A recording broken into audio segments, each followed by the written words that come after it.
Good morning. Today we have another busy day in the greenhouses. It's March 6th. The plants are officially 2 months old. We have to finish stringing the tomato plants to the string trellis, and today we're going to start pollinating tomato blossoms.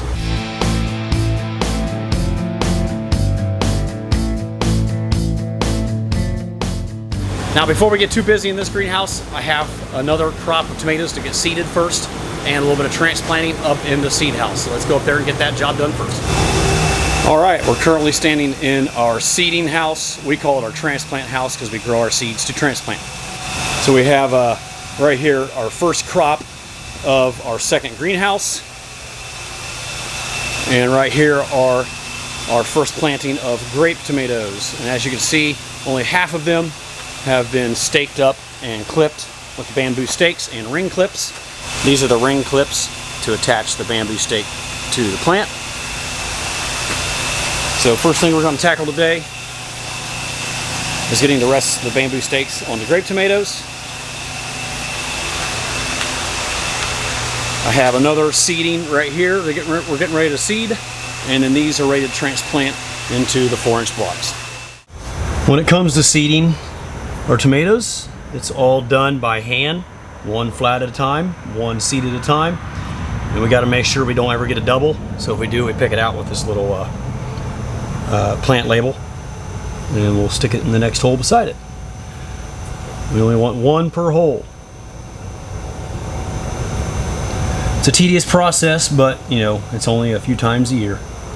It's not worth investing in a huge vacuum planter that could plant, you know, our entire operation in minutes. We're planting 3 different varieties today. This one here I'm planting currently is Big Dina. These are all indeterminates. We also planted Torero and Forante. And that's it, we're done. Just like that, 600 more seeds have been seeded. All right, we're just finishing up putting our bamboo stakes into the 4-inch blocks to help support the tomato plant. So when the tomato plants get just a little bit taller, they're all going to start falling over like this. You can't have plants just falling over. The indeterminate varieties, well, these are actually determinates, but for some reason early in the season when there's not a lot of sunlight, they tend to stretch a little bit longer than normal, and they just aren't able to support themselves once they get big and heavy at the top. Now later on when we're growing our field tomatoes, we don't have to do this. You know, they'll be about this size when we transplant them, and they're really stout and they stay up by themselves. But these tend to fall over pretty easily, so we take our bamboo stake. We just have these little 2-foot bamboo stakes. We'll pop it right down into the rock wool cube, about 2 inches. And then we have clip rings. This is called a clip ring. It's just a simple piece of plastic that you can squeeze the back of, and it opens it up to allow it to go around the bamboo stake like this, and then we just hook it into the plant. Just like that. Pretty simple and very effective.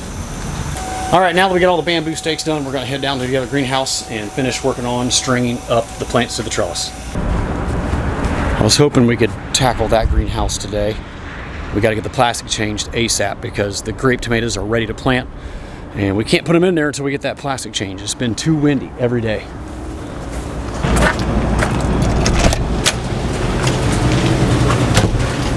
Now, if you saw the last video of us transplanting, you can probably see that the plants are about a foot taller than they were when we planted a few weeks ago.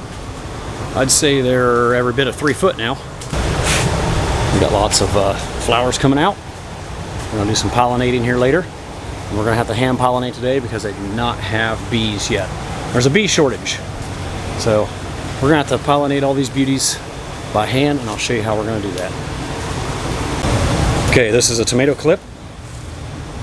Just a simple piece of plastic that clips together like that, and it's got these little jaws that catch the string right there.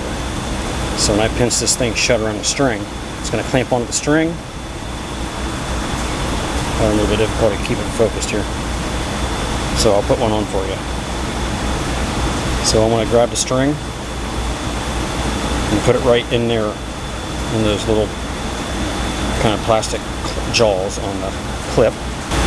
I'm going to holding it with my thumb and my middle finger currently. And then I want to bring it over to the plant. And we're going to clip it under a branch. So the weight of the plant will come down on this clip eventually. Now we're just going to snap it. So you can see how the string is in that. Oh, it just came out. You can see how the string is in that claw right now. And we're going to snap it together. Just like that. And we repeat the process 615 times in here. Just about got this greenhouse done. You can see all the strings hanging here. This is the very first clipping on this row. They're actually large enough to be able to have a second clip, but we're kind of behind on this row because we had to wait on our strings to come in. Over here, we're going to be putting a second clip on today. All right, so I just got off the phone with Copert Biological. That's the company in Michigan that raises bumblebees for greenhouse pollination, specifically tomato pollination. You may be asking yourself, why do you need to assist in the pollination of tomatoes? I don't have to pollinate my garden tomatoes. Well, that is very true. In the outdoors, the wind and natural flying insects and other, maybe honeybees or whatever may visit the flower, and usually the wind does a good job of pollinating tomatoes. But in a controlled environment, an enclosed environment like in a greenhouse, there's not enough natural wind to pollinate the self-pollinating tomato plant. So in order to assist us in that, we order domesticated bumblebees from a company in Michigan. They come in a little box, and they're full of worker bees and probably a queen, I assume. I don't know. I haven't really researched it too much, but I just know they do a great job. They come out of the box, they fly around, they land on the yellow flowers and bite it and buzz it to get that pollen out to take back to their hive. And in that process, the tomato blossoms are pollinated through the stamen and the pistil. And I always forget which one's which. I forget all that stuff from high school. But anyway, then the tomato will form. And you want to do it on a day when the humidity is low.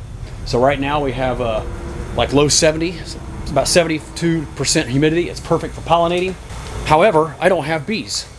There is a shortage of bees, and I'm not getting bees delivered until April 3rd. So I am resorting to the handy dandy Colgate vibrating Sonic Care toothbrush. Hear that? So I have to walk up and down each row and put the toothbrush on the flower cluster so it releases its pollen and will pollinate. Now there's a chance that many of these will get pollinated just from the air from the fan jet blowing the heat around in here, but I want good pollination. I want nice, pretty round tomatoes. And in order for that to happen, and to make sure we don't have blank clusters and that they're all going to be loaded down with nice fruit, we have to manually pollinate since we don't have the bees in here to do the job for us. So for the next 3 weeks, I'll be doing it this way until our bees arrive. When they do arrive, I'll give you a close-up of what the beehive looks like and how that works exactly. I'm also going to try to get you a close-up of me pollinating some of these tomato blossoms. Sometimes it's hard for me to get this camera to focus in real tight to see the pollen grains falling out of the flower. Yep, that's all there is to it. Kind of a tedious task, but one of those necessary things that has to be done if you want good tomatoes in your greenhouse.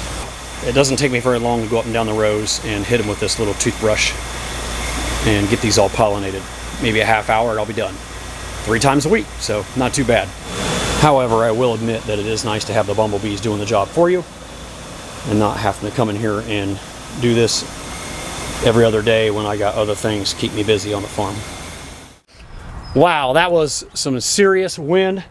So glad we got those 2 old sheets taken off. Those things were just whipping in the wind so bad. It was pretty windy out here.